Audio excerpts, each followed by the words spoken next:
My name is Ava Mitchell, and I grew up in a place where everyone knew each other's secrets, except their own. My family was the kind that sent Christmas cards with perfect smiles, hosted backyard barbecues, and said grace before every meal. We lived in Savannah, Georgia, in a pale yellow house with magnolia trees shading the porch and wind chimes that never stopped singing. My mom, Claire, was a Sunday school teacher who believed image was everything. And my dad, Robert, owned a small construction company that barely made it through the 2008 crash. I was their only child, the golden girl, the one who was supposed to make them proud. I thought love was simple, unconditional, forgiving, permanent. But I learned that in some families, love has a price tag. It started small. My dad's business began slipping again during my senior year at college in California. He told me not to worry, that everything would work out. But I could hear the strain in his voice, the pause before every, "I'm proud of you, kiddo." When I came home that summer, the first thing I noticed was the tension. My mom's eyes had dark circles, and she'd started drinking wine before dinner. The bills piled up on the kitchen counter like a slow confession. Still, they smiled, told me everything was fine, and changed the subject whenever I asked questions. Then one evening, while I was watching TV, I overheard them arguing in the next room. My father's voice cracked like thunder. "We don't have time, Claire. They're going to take the house." And my mom's broken whisper to him back, "What about Ava? She doesn't know anything." My heart sank. I waited until morning, then asked them point blank. My father rubbed his face and said, "It's complicated." My mother smiled that fake smile that never reached her eyes and said, "You're young, sweetheart. You don't need to worry about adult things." I wanted to believe them, but something felt off. Days later, I got an email from the bank about an account I didn't know existed, a shared asset account with my name on it. When I called to ask what it was, the manager said the account had been used as collateral for a personal business loan. My parents had forged my digital signature. At first, I thought it was some kind of mistake. When I confronted them, my mother started crying, saying, "We did it for us, Ava, for you. We were drowning." My dad looked away, muttering that I should be grateful they trusted me enough to put my name on the line. Grateful. That word shattered something inside me. They didn't even ask. They just took. I walked out that night with tears I didn't even feel, driving nowhere, just trying to outrun the feeling that I'd lost something I couldn't name. But things got worse. 2 weeks later, a man came to the house, a local investor named Daniel Harris, tall, confident, in a suit that cost more than our car. He shook my father's hand like an old friend. That's when I learned the truth. My parents hadn't just borrowed money, they'd made a deal. Daniel had helped pay off their debts, but in return, they promised that when I graduated, I'd come work for him at his firm in Atlanta, unpaid, for a year. My life was now part of a contract. When I protested, my father shouted, "You'll do what needs to be done for this family," and slammed the door. My mother whispered that Daniel was a good man, that this was my chance to give back. I felt sick. Every dream I had, my grad school plans, my independence, was suddenly traded like a bargaining chip. That night, Daniel stayed for dinner. He complimented my cooking, said I was mature beyond my years, and my parents laughed like everything was normal. I couldn't even look at them. Later, when everyone was asleep, I heard Daniel's car still outside. When I peeked through the curtain, he was standing on the sidewalk, smoking, looking right at my window.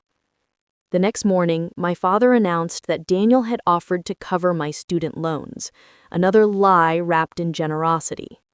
I didn't argue, I just nodded, went to my room, and packed. I left before sunrise, leaving only a note that said, "You didn't lose me, you sold me." I drove to a friend's apartment in Nashville with 2 suitcases and a heart full of disbelief. Over the next few weeks, I got messages from my parents saying I was overreacting, that family does what's necessary. My father even said, "You'll thank us someday."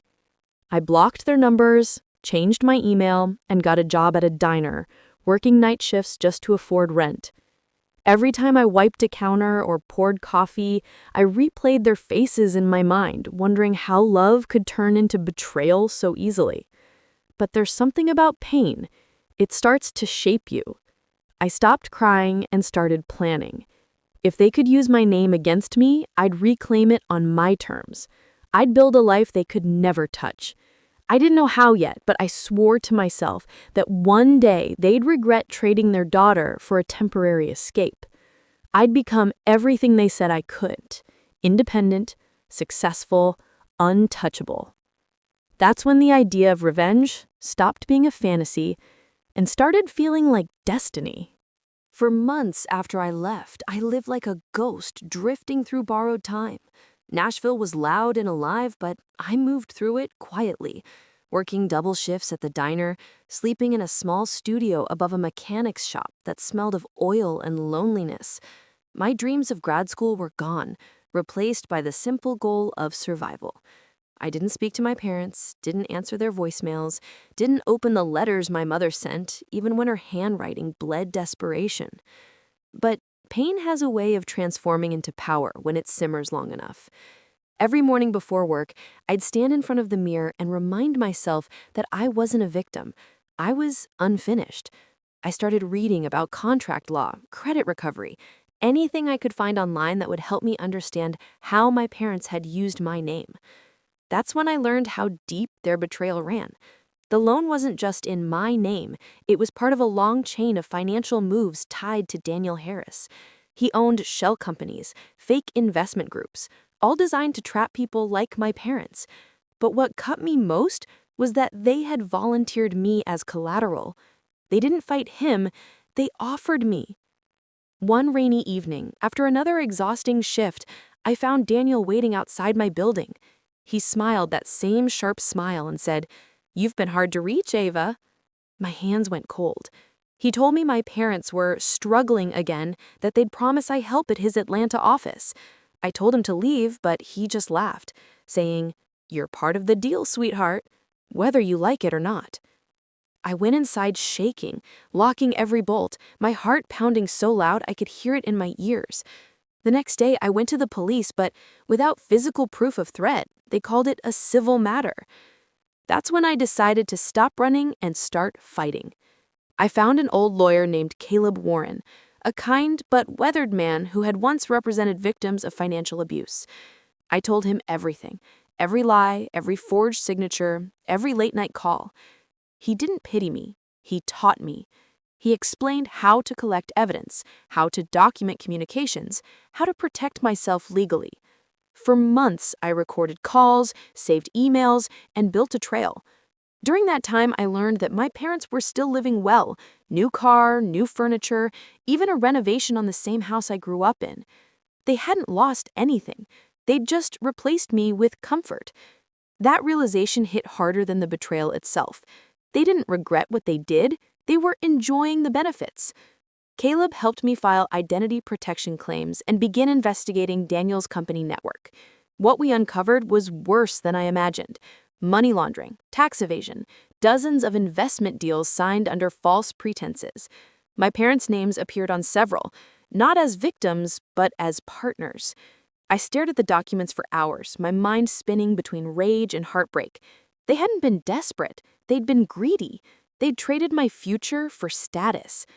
Caleb warned me to be patient, that building a legal case against someone like Daniel would take time.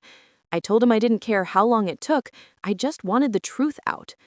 While we worked quietly, I rebuilt my life piece by piece. I got a better job as an office assistant at a real estate firm, took online courses at night, and started saving again. Slowly, the ache in my chest hardened into resolve. One day, I saw my parents' names in the local news. A charity gala, smiling beside Daniel Harris like nothing had ever happened. I remember staring at that photo and whispering, "You sold me out for this?" Something inside me snapped that day. I realized revenge wasn't about hurting them, it was about exposing them. So I dug deeper.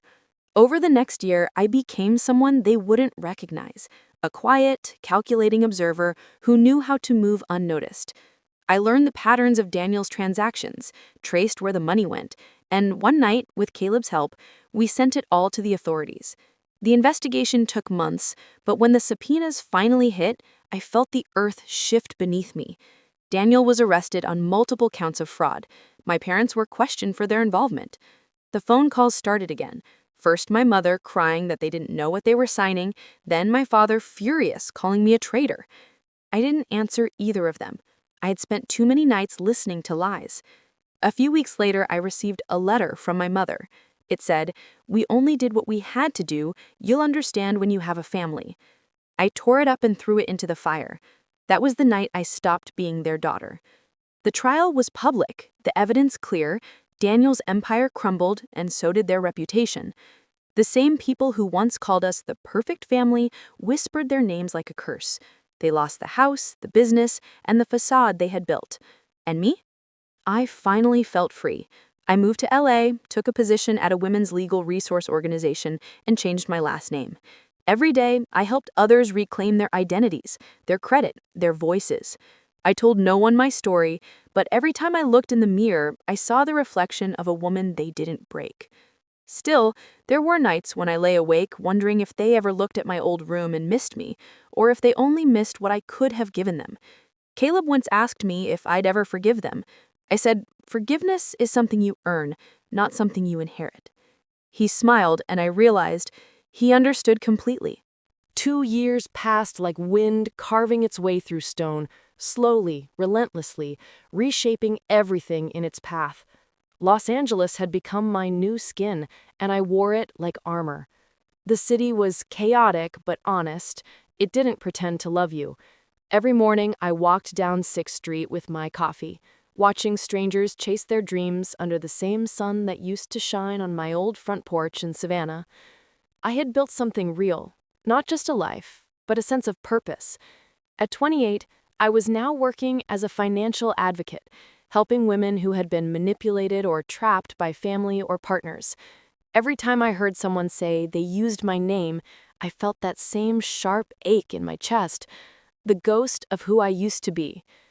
But now I turned that pain into strategy, into power, into prevention. People saw me as calm, intelligent, collected. They didn't know that beneath the surface still burned the memory of my parents' betrayal. Then one humid evening, as I was closing up the office, I got an email from an unknown address. The subject line read, "They're asking for you." My stomach dropped. The message was short. "Your parents are in trouble. Call me. Caleb." I called immediately. His voice was quieter, older. He told me my father had been diagnosed with late-stage lung cancer while on probation, and my mother was struggling to pay medical bills. "They're asking if you'll come," he said softly. I laughed bitterly. Now they remember I exist? He hesitated, then said, "They've lost everything, Ava. Maybe it's time you decided what closure really means." I hung up, but his words echoed in my head for weeks. Closure. I wasn't sure I believed in it. Still, something inside me needed to see them. Not out of love, but to finally face the ghosts I'd been running from.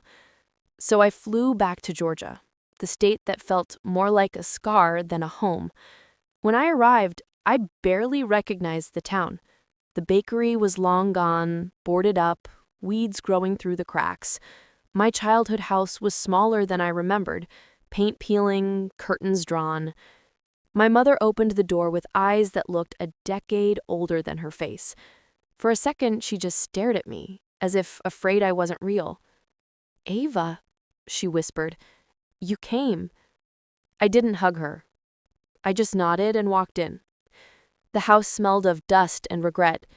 My father lay on the couch, thin as paper, coughing into a handkerchief. When he saw me, he tried to smile but ended up wincing instead. "You look successful," he croaked. I wanted to say something cruel, but all I managed was, "You look exactly how I expected." Silence filled the room like fog. My mother started talking fast, saying she was sorry, that they never meant to hurt me, that they were desperate, that Daniel tricked them. I let her talk until her voice broke. Then I said quietly, "You weren't desperate. You were greedy. There's a difference."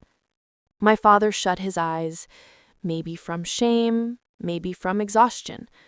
I stayed for less than an hour. Before leaving, my mother grabbed my hand and said, "I know you hate us, but we're still your parents." I looked her in the eye and said, "No, you were my parents. Now, you're just people I used to know." I walked out, leaving behind the ghosts of my childhood, but I didn't feel lighter. Not yet. On the flight back, I stared out the window at the endless clouds and realized that forgiveness wasn't something I could give them. It was something I had to give myself. I had carried their sin like a chain for too long. I needed to let it go, not for them, but for me. A month later, my father died. I didn't attend the funeral. I didn't even send flowers. My mother sent me a message afterward. "He asked for you before he went. He said he was proud of you." I deleted it without replying. For weeks, the guilt tried to crawl back in, that familiar whisper saying, "You should have gone, you should have cared." But guilt is the favorite weapon of manipulators, and I'd learned long ago not to hand them ammunition. Instead, I focused on my work. My story began spreading quietly through conferences, podcasts, and survivor circles. I never named my parents publicly, but people knew. They always know. One night after a speaking event in New York, a young girl approached me. She was maybe 19, trembling, holding a folder of documents. "My mom took out loans in my name," she said, tears in her eyes. "I don't know what to do."